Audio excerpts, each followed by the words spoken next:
Team USA muli na namang sinalba ni The King LeBron James.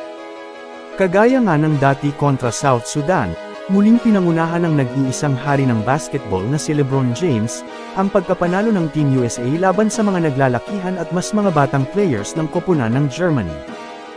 Hindi nga rin nagpatinag ang Germany sa kinakatakutang team sa buong mundo sa kasaysayan ng basketball na USA, dahil tulad ng ginawa ng South Sudan ay pinahirapan din ng Germany ang USA National Basketball Team.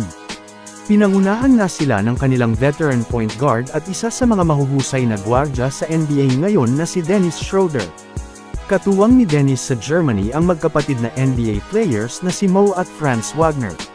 Nandyan din ang kanilang sharpshooter na si Andreas Hobbs na talaga namang nagpakitang gilas sa kanyang 3-point shooting.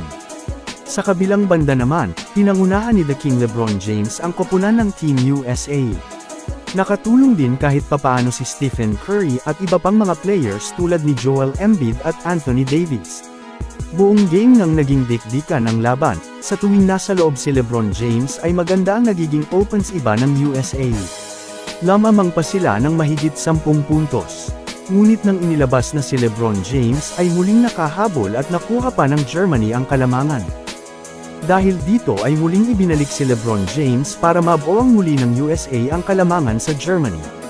At hindi naman pinahiya ni LeBron ang mga manunood at kanilang mga taga-suporta, dahil talagang ginawa niya ang kanyang makakaya para maibalik ang kalamangan sa kanila.